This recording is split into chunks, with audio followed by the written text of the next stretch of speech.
Aloha and welcome to Making Love Visible. My name is June Dillinger and I am your host. And you may not know this, and I may look familiar because once upon a time here with Olelo Community Media, I had a show called It's All About Love. And the premise of this show is very much the same, yet a little bit deeper. For this series, you'll be introduced to all kinds of unique people within our community here in the Hawaiian archipelago, the whole chain of the islands. We've got people scheduled out for the rest of the year. And so I'm so pleased that you've joined for the program today. And I'm excited to introduce to you Reverend Tim Lytle. Thank you so much for coming. Well, thank you for inviting me. Yeah. It's a pleasure to be here. It's an honor. Yeah. Thank you. I want to say the first thing I want to share is one of the things that I love about Reverend Tim is I feel comfortable in his presence and thank you. the opportunity to call him Tim in a casual yes. yet loving way just feels so refreshing to me. Good. Albeit when Thank I'm you. at Unity, I say Reverend Tim, except on the side, I feel a sense of friendship with you. And so I appreciate that. yeah, I've never shared that with you. Thanks. So share with our audience where you're from here locally, and then we'll get into some making visible questions for you.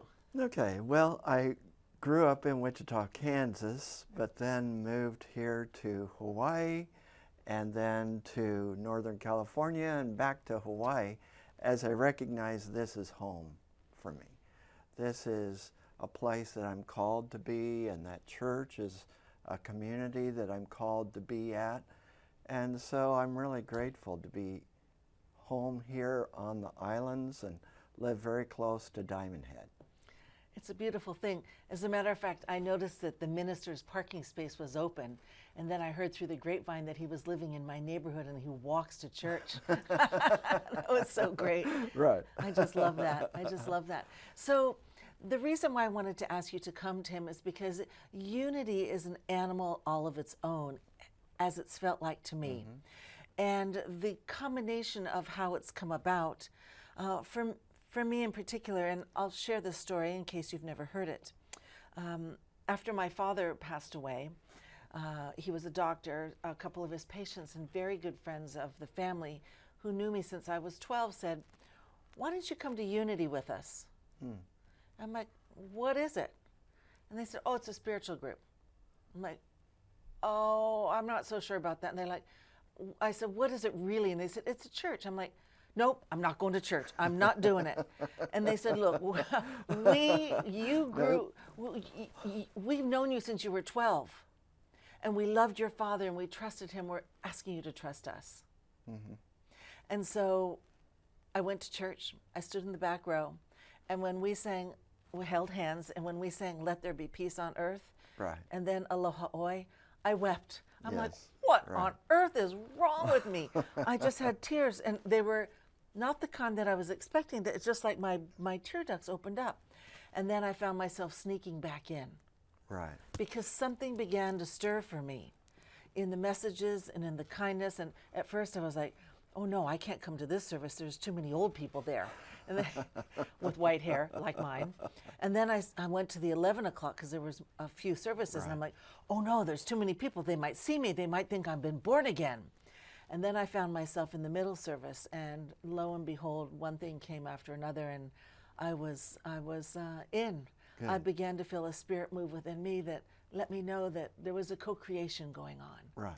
And so, Wonderful. yeah. Yeah, and I had a similar experience coming into Unity as I was in a very broken state, a very hurting state. And I came in kind of anonymous, sitting towards the back. This was in Wichita, Kansas. And I just felt so at home. And the people loved me and celebrated me for who I was. I love all churches, love all movements, but this was my first church experience, going somewhere where I was loved and appreciated for who I was. I didn't have to change to fit someone else's perspective of what I needed to be. And so it really helped me to grow into my own. And so in many ways, I thought, where's this church been all my life? And secondly, I was asking myself, why aren't all churches this way? Why don't all churches make love visible in this way that we can see and appreciate and call forth the gifts of each person that we connect with? And that's what unity does. Absolutely. As I began to feel myself, that I discovered there was actually a spirit within this vehicle. This is just Right. my transportation here. Right. I'm really happy with what I've got. Yet at the same time, I began to notice there was more bigger, better, brighter, different, and I began to sparkle in a different way. And we were talking earlier about the word integrity. Right. And I began to understand, well, I mean, at one point I was like, who is this guy Jesus anyway? I mean, for real, that's the way I was very casual about it, because there were people that were born again all over the place. And there's even a sign in Kalihi that says, Jesus coming soon. And my son would say, Mom, what does that mean? And I'm like, oh gosh, Jesus comes at different times for different people. And sometimes it's somebody else, and that's why the sign is up there to say, Jesus coming soon. And so I had this I like experience that. for myself. Like, I didn't really know what to say, but I knew Yes. that there were people that he comes at a different time for different people, right? And so that initiation into this thought process of this personal awakening about the spiritual life that I'm living now created this element of self-worth, trusting myself, understanding myself, and that word integrity. Yes. Yeah. That's such an important concept, integrity. And for me, it means being in integrity with myself, what it is that I'm called to do, what I know to be right, even if it's not comfortable, and to be in integrity with others, that they can know what they can count on me for, that there's some sense of accountability. Yesterday, we had church, you were at church, and I thought it went well. I didn't know I was going to be speaking. We were going to have a guest speaker, and then that didn't work out. Things happen. Yes. And for whatever reason, and this happens because we're human beings, yesterday I was in this kind of, I call it my Kierkegaard mood. Like Søren Kierkegaard, the Danish philosopher, who would kind of question everything, and I was just questioning everything and just wondering, okay, what am I doing? What are we doing here?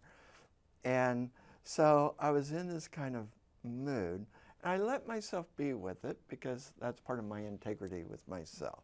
What am I feeling? What's going on? And just being real with it. And today, as I was running errands and went to the store, I just felt this joy welling up in me, and seeing every person as doing the very best they can. Sometimes it may not be what we want, but they're doing the best they can. And so I went to this woman's line to check out, and she asked me, I said, hi, and she said, hi, how are you? I said, I'm doing excellent, how are you? She said, well, I'm just grateful to have a customer that's doing excellent. And we got talking, and I could see her light up. And it wasn't like I was intentionally doing that because of the program today, but I thought about making love visible and being in integrity in terms of showing up in the world that is really in integrity with who I am. Yes. Being that presence of love with people, because they're doing the best they can. And I am too. And integrity takes work. Yeah. Not always easy. No, it's a combination of thinking and feeling, and deciding, is there an awareness around my choice? Sometimes I say I'm living a spirit-led life, or letting my heart lead. And I have discovered that in that moment, am I really being true to myself? And am I being kind Yeah. in that process? Am I being kind to myself first? I've discovered that when I'm not good to me, I'm not good to anybody else either. Right. That's right.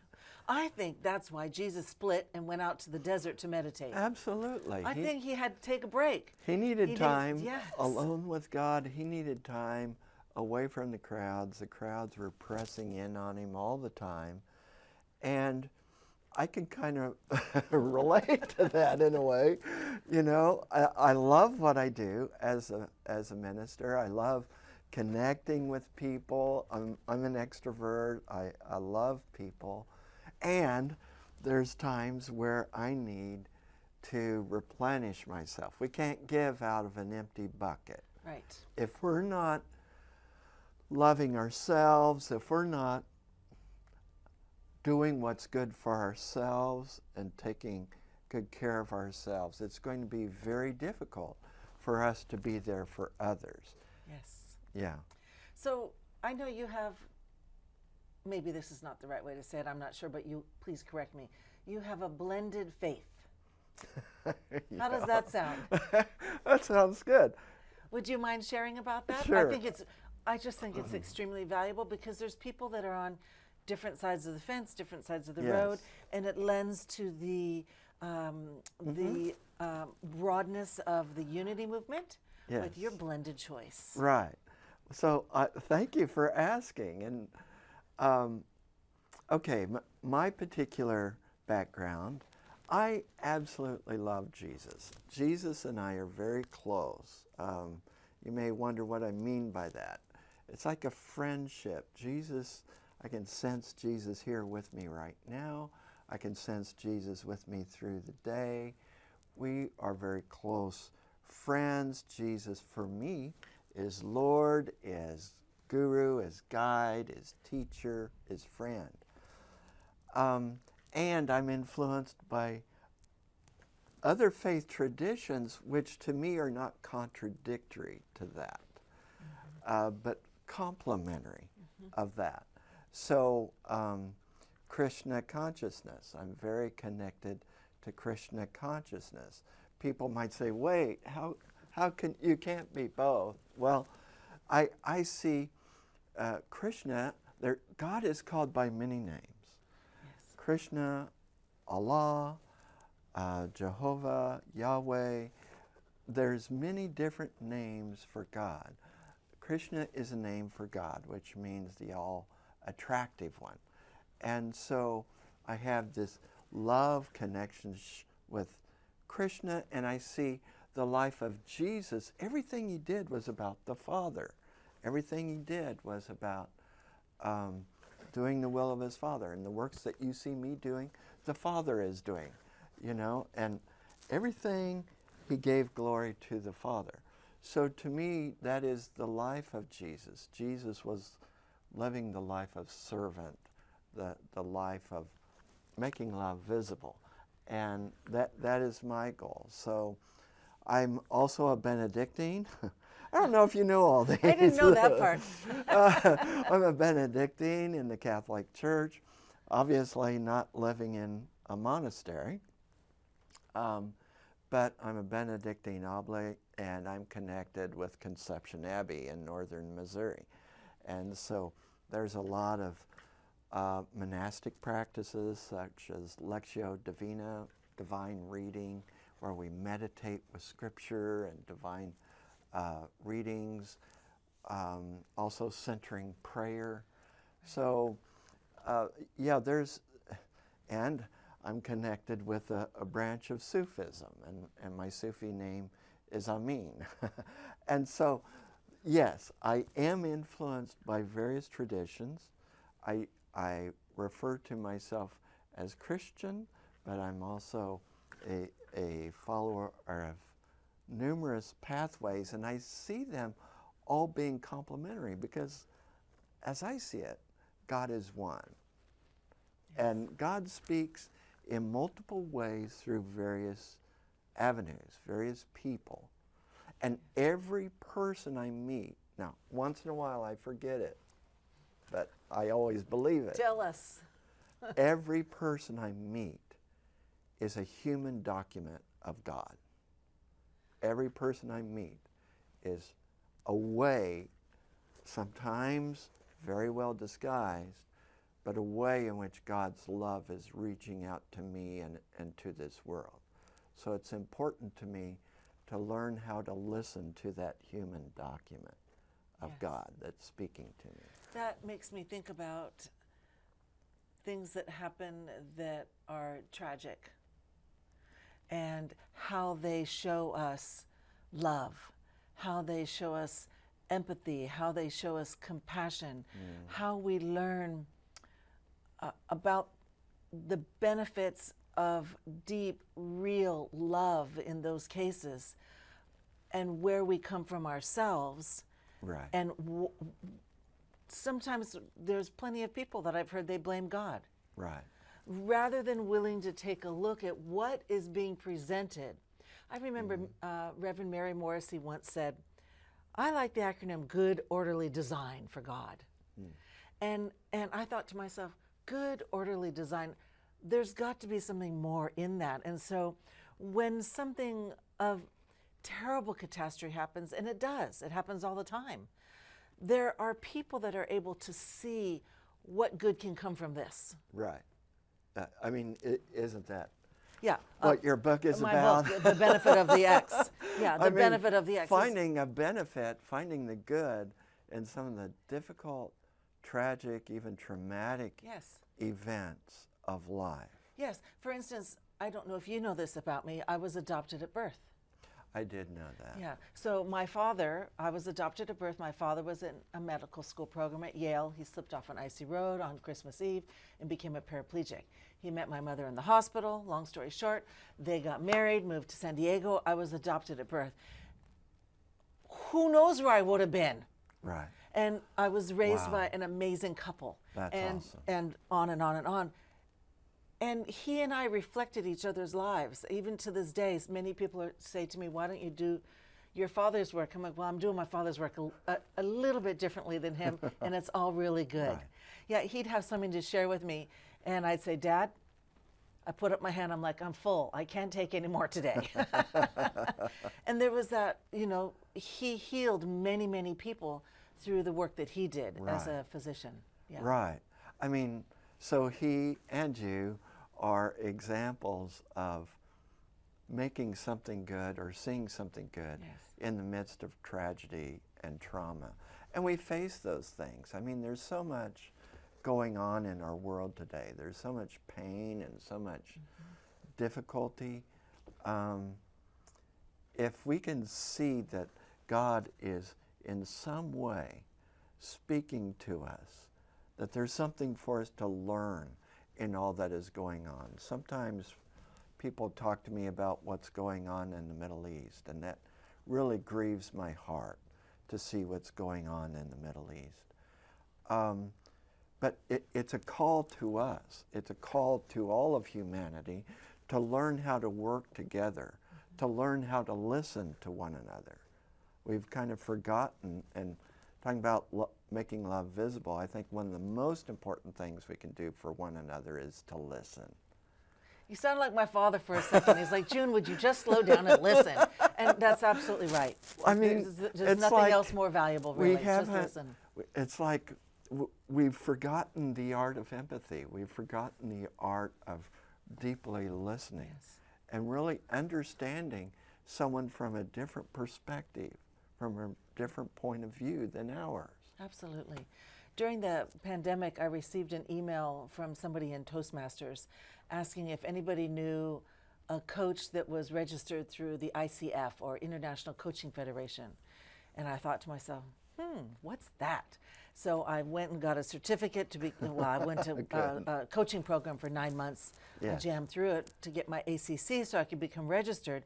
And ultimately what I learned was how to sit and listen and ask questions so I could listen some more. Right. And listen some more. And it's amazing when you listen to someone, how they heal themselves. Hearing our own words. Right. And the stuff, whether it's garbage or greatness that comes out, has a way of reflecting back when somebody's listening, there's so much value in that. And Yes. like sitting in a church service and listening, that's a relief. So many people love to just sit and listen Right. because all week long they're so busy doing other stuff in their lives. Right. Yeah, I've found that everybody has stuff going on in their life, but most people aren't interested in really hearing. I find if I am just really present and I'm genuinely asking how they're doing, I'm genuinely asking what is going on in your life, they are so grateful for that. Yes. And there's healing that they experience in that.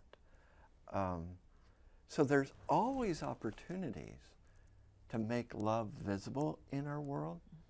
It's all around us if we will just be open to it. Absolutely. And really the premise of this show is for you to see something within you, how you're choosing to be, and is there a place that you can shift just a little bit, like maybe just 1% or 2%? You don't have to change your whole lifestyle or your whole pattern, yet there are ways that we can support ourselves first. Even just go and look in the mirror and give yourself a pat on the shoulder and say, you did a great job today. Even if it was just one thing and you felt crappy about everything else, just give yourself a pat on the shoulder, like, hey, you did a really good job. You were able to help somebody out at work, or you gave a ride, or whatever you do. I think that we don't give ourselves enough credit. Yeah, you're right. Because there's this conceited or ego or something else that gets in the way. And I love that acronym for ego, edge God out. Right. I think about that all the time. Like when I started this program again, my ego went like this, poop, poop, poop, poop, poop, poop. Especially when I went to the Olelo welcome back party and I saw myself on the video. I'm like, oh my gosh, they remembered me. My ego just got really, really big. And then I thought, you have a voice, use it for good. Right. Yeah. That's right. Yeah. Yeah. We all have a voice. We all have something important to contribute. Yes. Yes. Listening is important. Very. Yes. And, you know, in terms of loving ourselves, for a long time, I didn't. I mean, in a sense I did, but there were so many things I held against myself. I was very critical of myself, and I had kind of learned that. Very critical of the way I did things, or of my moods, or whatever. And it's so nice to now be in a place where I really love myself. Not in an egotistical way, but really love and appreciate who I am. The quirks, the qualities, and what I have to offer the world. And I've found that when I'm able to do that, then I can really love the quirks, the qualities, what other people bring to the world. Yes. Yeah. Yes, yes, yes. Yeah. I have to completely agree with that. The softer I am with myself and step out of my own way, I'm able to see others better. And actually have fun and be happy within my skin. Yes. Yes, be happy within my skin. That's good. And it takes work. Right. It takes work, whether it's coming to Unity or going to the temple or reading a self-help book or reading the Bible or whatever it is you do. My brother says, I go to church every single Sunday. Do you see the surf out there? That's where I'm going, out to the ocean. And I'm glad that until I started surfing, I never really understood that. Right. So, and I get a lot of God out there for sure. Yes. A lot of God out Absolutely. there. Yes. Right. So we just have a couple more minutes, Tim. Is there any last thing that you'd like to share with us before we close? Well, I would just like to share with all of those who are listening, I really hope that love is visible in your life, that you love yourself, that when you look in the mirror, you can appreciate the person you're seeing. And I hope that whoever you're encountering in this world, remember they're probably hurting too. They're having challenges too. And often what we need is just someone to listen, someone to show a little bit of love. And thank you for making love visible in your world. And thank you, June, for Yes. inviting me. I'm so glad that you're here.